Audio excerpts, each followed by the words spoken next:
Bonjour à tous, on se retrouve pour l'émission 100% sport et on va découvrir ensemble toute l'actualité sportive de notre territoire. Pour me tenir compagnie aujourd'hui, toujours en l'absence de Bernard, il est souffrant et on pense bien à lui, Baptiste est à mes côtés. Salut Baptiste. Salut Bertrand. En pleine forme? Bah écoute, ça va, très bon week-end, on a des bons résultats et comme dirait Bernard, on a du vert. Eh ouais, on a quasiment que du vert, juste un petit point de rouge. Mais bon, voilà, c'est Du rouge appellera du vert. Voilà, exactement. Allez, on va découvrir le sommaire de cette édition sans plus tarder. Et dans cette émission, nous allons parler d'Octobre Rose. Ils avaient organisé un gros événement ce week-end pour... c'est pas Octobre Rose qui avait organisé l'événement, c'est le RCSQ qui avait organisé un gros événement ce week-end pour mettre à l'honneur Octobre Rose. On aura également un sujet sur l'initiation au roller pour apprendre à faire du roller. C'est le club de hockey and troll de Saint-Quentin qui vous propose tous les mercredis des initiations. Nous reviendrons sur la rencontre de RCSQ qui recevait Weps à domicile avec la première victoire de la saison. La première à domicile. Également du vert du côté du SQV qui continue à faire un super parcours en début de ce championnat de Ligue B. Et on aura un résumé de la rencontre entre Martigues et le SQV. On reviendra bien sûr sur la rencontre SQBB Vichy-Clermont avec l'avis du public, le top 5, les réactions des coachs adverses et celui de Julien Mahé avec lequel on va démarrer tout de suite. C'est la page basket.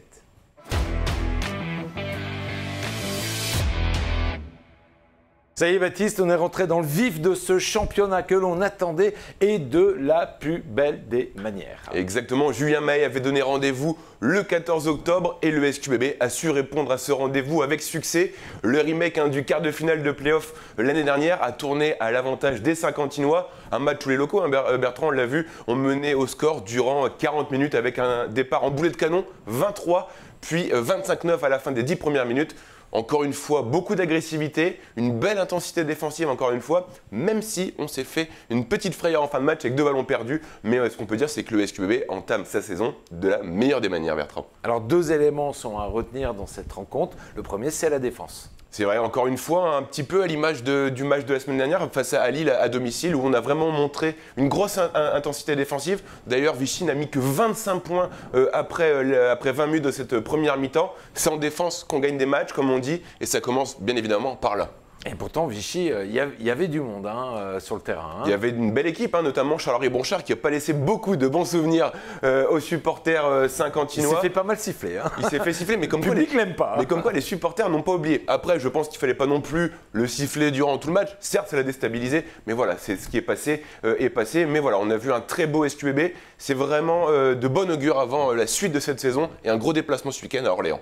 Ce petit jeune que l'on attendait, que l'on avait placé sous les projecteurs en disant « attention à lui », il n'a pas été si au rendez-vous que ça. Non, très Boyd, c'est vrai, habitué à des 40 points de moyenne par match. Cette fois-ci, il en met que 19, quand même, mais il n'a jamais été en mesure vraiment d'inquiéter les Saint-Quentinois. Encore une fois, on va se répéter, mais la défense a forcément fait son travail. Quand on laisse un joueur comme ça, de cette envergure et de ce talent de côté, c'est dire qu'on a su mettre les barbelés au bon endroit. Alors les barbelés, on les a mis, mais on les a mis aussi au moment des rebonds, parce qu'on a vu que ça n'a pas arrêté d'aller le chercher, le rebond. C'est vrai que je pense que c'est le deuxième paramètre à prendre en compte, les rebonds. Le SQBB en a pris 48 au total, avec Horvat et Dosuyovo qui en prennent 10, et William Pfister, un beau retour pour lui avec 9 rebonds.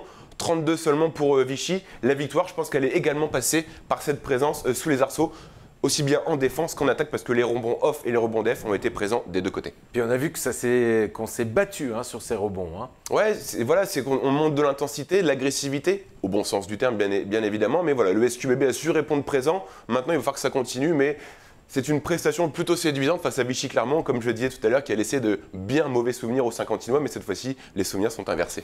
Alors je te propose, on va aller du côté de la salle de conf de presse où on va entendre Julien Mahé, forcément content de la prestation de ses joueurs. Félicitations à mes garçons parce que pour une entrée en matière, c'est réussi. C'est réussi dans l'intensité, dans l'agressivité. On verra dans les semaines à venir, mais ce qu'on peut dire, c'est que notre pré-saison nous a servi. Puisque ce soir, défensivement, on a montré des choses très intéressantes. On a été très bon au rebond. Et on perd des ballons que sur la fin, un peu trop, qui nous empêche d'avoir un écart qui, je pense, aurait pu être plus important et on aurait peut-être mérité même qu'il soit plus important. Mais on ne va pas faire la fine bouche après une première victoire et un match où on tire à 39% seulement. On a eu d'énormes maladresses offensives et malgré cela, on a su tenir le cap et bien défendre. Donc c'est un travail d'équipe parce qu'on avait bien sûr ciblé Trey Boyd. Et on s'y est attelé. Vous avez vu par séquence quand même qu'il y a talent, mais il n'a pas pesé sur le match. Donc c'est ce qu'on souhaitait. Et ça a été bien fait par Jérémy, par Loïc notamment. Ces deux garçons ont fait du bon travail en termes de pression défensive et puis toute l'équipe s'y est mise. Donc c'est une prestation qui est convaincante pour commencer la saison et qui va nous permettre de travailler la semaine prochaine, de commencer déjà la semaine avec le sourire. Et puis d'aller avec envie et ambition à Orléans dans un match où on n'aura pas grand-chose à perdre. Je vais regarder, mais en fait, il n'y a pas énormément de trous d'air. Je pense que nos maladresses au troisième quart, on fait 4 sur 17 au tir. Donc c'est difficile de conserver un écart. Donc on est battu 17-9. Ce qui est bien, c'est des 17 points et non pas 26 ou 28 comme ça a pu nous arriver régulièrement ces dernières semaines. Mais ça, il faut l'oublier. Maintenant, la pré-saison est derrière nous et on va regarder devant. Donc voilà, je pense qu'on a quand même raté beaucoup de choses. À 3 points ouverts, complètement ouverts, à l'intérieur. Et sans ça, on aurait vraiment gagné avec plus d'écart. Mais c'est le discours qu'on fait aux joueurs depuis le début de saison, c'est qu'il ne faut pas qu'on soit tributaire de ce qu'on fait en attaque, parce qu'on peut avoir des soirées où on ne met pas dedans. Et 39%, c'est vraiment un faible pourcentage. Mais ça ne nous empêche pas de mettre des points, d'avoir 40 minutes l'avantage au score. Et parce que l'adversaire, il reste à 68 points. Puis là où bon, j'ai vu quand même que certains étaient vraiment passés en mode championnat parce qu'en plus, sur les aspects de scouting qu'on avait mis en place, les joueurs étaient vraiment concentrés. Voilà, on a donné 2 lay-up main gauche à Mamadou Guisse ou Guissé qu'on n'aurait pas dû laisser. On a 1 ou 2 moments où on laisse Boyd et puis on voit que il y a talent, il marque tout le temps. Donc, mais mis à part ça, quand même, j'ai trouvé qu'on avait été d'une belle agressivité, d'une belle intensité et comme on le souhaitait par rapport à ce qui avait été prévu, quoi. Le rebond, c'est une question d'organisation et de volonté. On va pas se mentir, hein, les 2 derniers matchs, il n'y avait pas William Pfister. Bon, il en prend 9 quand même ce soir et il stabilise quand même notre rebond défensif. Et après, pratiquement tout le monde prend des rebonds ce soir. Donc ça, c'est intéressant parce que j'ai demandé aux arrières aussi d'aller en prendre. Un garçon comme Brandon Horvath, déjà, qui fasse le cran de retard pour gêner son joueur, l'empêcher d'avoir le rebond, mais parfois, par rapport à un certain déficit athlétique contre certains joueurs, il a besoin que quelqu'un aille chercher le rebond pour lui, quoi. Mais ce soir, vous voyez, c'est les meilleurs rebondeurs du match. Voilà. Donc, voilà, c'est extrêmement encourageant ce genre de statistiques et on a vu que, voilà, de toute façon je l'ai dit à vos confrères et je le répète, hein, et je te l'ai déjà dit, repli défensif, rebond défensif et prendre soin du ballon et basta. Dans l'intensité on y était, on a su les asphyxier d'entrée de jeu, on s'offre un match où on mène 40 minutes, c'est remarquable pour entamer la saison, quoi. Voilà, Julien le dit, c'est remarquable pour lancer la saison. Et oui, vraiment, ça fait du bien de démarrer cette saison de cette manière-là. Et face à cet adversaire qui nous a fait, comme tu nous l'as rappelé dans les playoffs, plutôt du mal. Là. Exactement, et il y a aussi un paramètre en compte qu'on n'a pas parlé. Julien en a parlé à notre micro après le match. Le public était vraiment présent au rendez-vous. 2350 personnes, devrais-je dire supporters, à Pierrade vendredi soir. Voilà, le public était également au rendez-vous comme Julien l'avait annoncé. Mais voilà, la prestation de vendredi, pour revenir au match, elle est vraiment très intéressante pour la suite du championnat. Alors il y a des joueurs qui ont brillé particulièrement.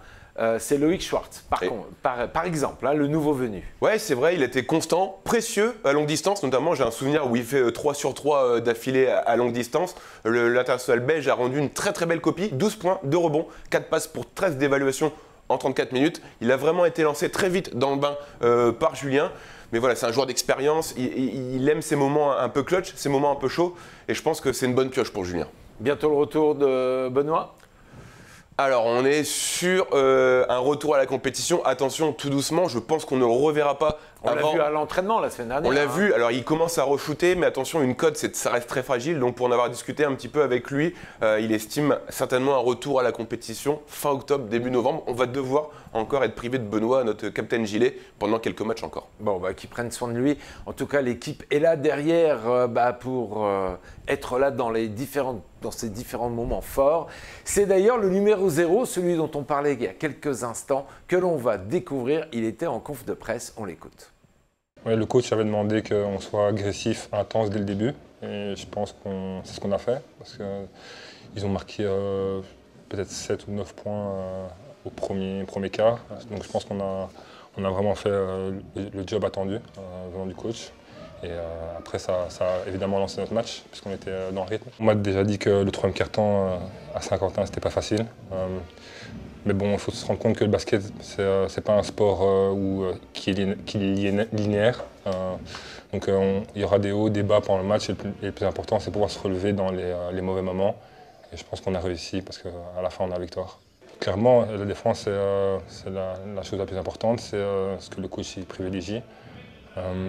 Sans défendre, on ne peut pas gagner les matchs, on ne va pas marquer 120 points. Donc je pense que tout part de là. C'est ce qu'on a montré tout le long du match, même quand on avait des temps faibles. C'est vrai que j'essaie d'amener toujours un plus dans l'équipe, soit avec des passes, soit avec des paniers, le leadership, essayer d'encourager les plus jeunes qui ont moins d'expérience.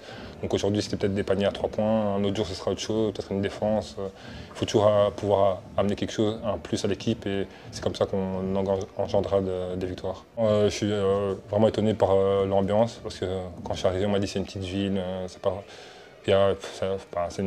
une très grosse ville, il n'y a pas beaucoup de, on va dire, entre guillemets, d'engouement dans la ville, parce que moi je ne connaissais pas Saint-Quentin de nom, mais en voyant la salle remplie comme ça, je suis vraiment impressionné, parce que je ne m'attendais pas à ce qu'il y ait autant de gens, autant d'ambiance, les tambourineux, toute la salle, la musique. Franchement, c'est hyper plaisant de pouvoir jouer dans une salle avec beaucoup de gens. Évidemment, on préfère jouer dans les salles combles que dans les salles vides comme il y a eu pendant la pandémie, donc c'est beaucoup mieux. Baptiste, Guillaume Vizade, le technicien, le coach de Vichy Clermont, ne devrait pas être très satisfait. D'ailleurs, on l'a vu sur le banc, sur l'ensemble de la soirée, il était un peu vénère de la prestation de ses joueurs. Ouais, et puis Guillaume Vizade, c'est pas un entraîneur qui montre un petit peu sa colère à l'instar de Julien, mais c'est vrai que Guillaume Vizade, il propose un petit peu le même style de coaching que Julien Mahé, notamment sur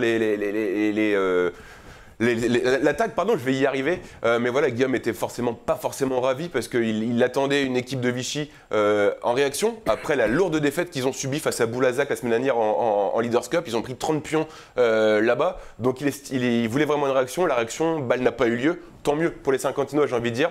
Mais Vichy Clermont repart déjà en boitant après cette première journée. Bon, si vous désirez suivre leurs prestations, vous pouvez aller les découvrir sur LNB TV. En attendant, nous, c'est dans la salle de conf de presse qu'on a eu sa réaction au coach de Vichy Clermont. On l'écoute.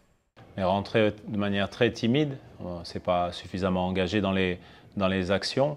Ça nous pénalise pour l'ensemble du match. C'est problématique qu'on soit si peu intense sur le début de match, parce qu'on préférerait faire des erreurs, mais au moins être dans la bonne intensité, dans le bon ton. Là, je pense qu'on a eu besoin d'une mi-temps de plus pour se mettre dans l'agressivité et le combat qu'est la Pro B. Donc après, sur la deuxième mi-temps, on a une réaction, mais elle part de très loin et elle nous oblige à faire quand même des choix tactiques pour essayer de changer un petit peu le cours du match, le tempo. Voilà, mais on part de trop loin.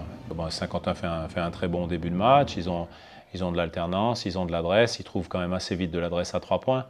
Donc ce qui fait enfler. Mais nous par exemple, tout le match, on a été dominé au rebond. Voilà, 48 rebonds à 32, 14 rebonds offensifs, donc 14 possibilités de deuxième chance pour l'équipe de Saint-Quentin à domicile. Je pense qu'ils n'en demandaient pas tant. Et là-dessus, il y a pas mal de joueurs qui ont pris confiance dans le tir. Voilà, sur un retour de passe, derrière un rebond offensif, il y a un panier de Loïc Schwartz, ensuite un de Terrell Gomez, un de Melvin Aginsa. Donc voilà, après quand il y a 3-4 joueurs en face qui sont dans leur rythme de tir, le terrain est plus dur à défendre parce que tout le monde a du tempo, il y a des espaces.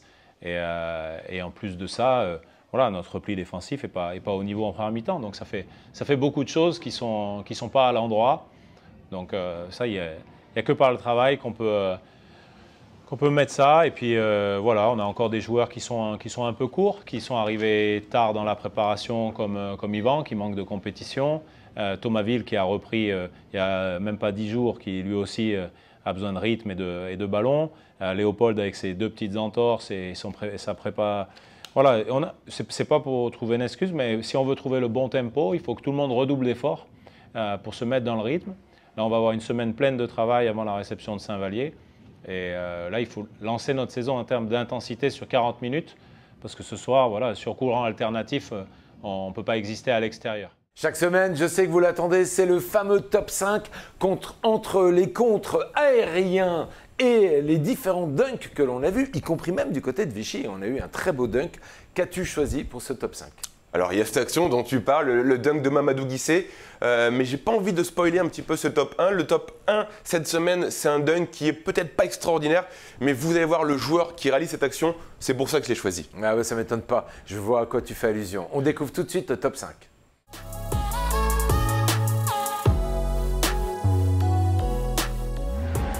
Et ça ira dans les mains de Terrell Gomez et les Saguntinois. Est-ce qu'on va faire lever le palais juste avant la mi-temps?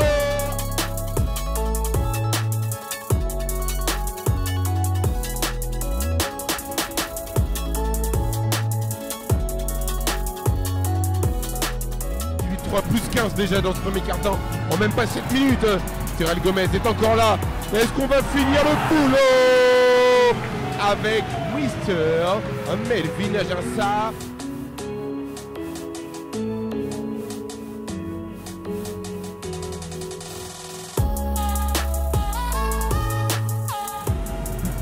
Guissé, pour l'arrêt, Mamadou Guissé. Ouais, et j'allais dire juste avant, on a un gros duel, hein, mine de rien.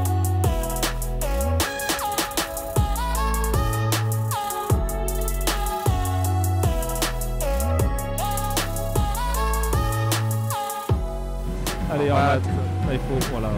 Gomez, il faut shooter, il faut artiller. Ba, ba, ba, ba, ba.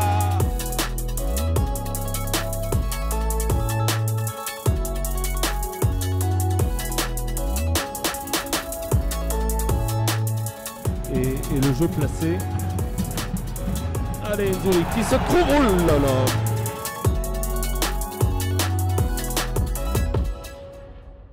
Lors de la preview vendredi, Julien nous l'avait dit, de plus en plus d'abonnements, l'explosion même des abonnements, c'est une très très bonne chose. Et surtout, la présence de ce public et le palais était presque plein. Exactement, pour être précis, plus de 700 abonnements, le record a été littéralement explosé. Je l'ai dit tout à l'heure, 2350 supporters à Pirates. Voilà, ils avaient vraiment coché dans l'agenda le rendez-vous du championnat. Certes, la Leaders Cup était... on peut peut-être montrer un désintérêt pour cette Coupe Mickey, mais en tout cas, le championnat intéresse bien évidemment les supporters du SQBB. Et comme le disait Julien, et comme tu l'as dit très justement il y a quelques instants, le public est important et va jouer son rôle de 6e homme. C'est peut-être aussi ce qui a permis d'aller décrocher aux Saguntinois ce premier succès. Ah, on a vu le public, il est non seulement présent, mais en plus il met la pression sur les joueurs adverses. Et il a poussé parce qu'en Leaders Cup, il y avait du public, mais peut-être à des moments un peu trop calmes. Ouais. Mais là, clairement, avec Greg, on s'en rend compte, on a les supporters au-dessus de nous. Ça fait vraiment du bruit et quand on a une salle, un 6e homme qui pousse une équipe vers la victoire, je pense que n'importe quel adversaire va être déstabilisé. Alors juste à la fin du match, on vient à votre rencontre et on demande vos impressions sur le match. On vous écoute, c'est vous qui le dites. C'était le premier match de championnat, donc j'ai trouvé un très bon match. On regrette l'absence de Benoît Gillet pour autant. On a découvert des nouveaux joueurs, notamment un bon meneur, je trouve. Et puis, on a fait une très très bonne défense pour un premier match et on avait une revanche à prendre contre Vichy-Clermont. Donc un bon début. Grosse salle, grosse ambiance. Le public, comme on voit à la télé, là, venir en live, le voir. C'était un bon match pour un début. Je pense que Saint-Quentin a mis ce qu'il fallait pour gagner. Ils ont mérité de gagner. Et c'est un très bon match en tout cas. Oui, je pense qu'ils le méritent. Je pense qu'au moins ils vont se qualifier. Parce que ce que j'ai vu, bon, ils ont des joueurs d'expérience. Jérémy Ezeli que je connais, que j'ai vu en cadet à Nanterre, formé qui a fait le parcours qu'il a fait. Là, on voit qu'il joue avec de l'expérience, tranquillement avec la pression, il rentrait, il mettait ses paniers, il drivait. C'était la première fois que je voyais l'équipe, donc une bonne équipe, on a vu de bonnes choses. Il y a du potentiel, je pense. Ouais. C'était un très beau match, on a vu des belles actions.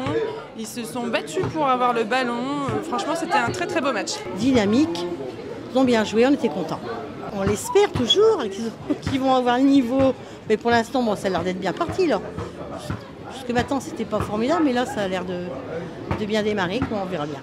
Allez, on clôture cette page basket. Restez avec nous. Dans quelques instants, on va parler volleyball, on va parler handball, on va parler roller, on va parler rugby. À tout de suite.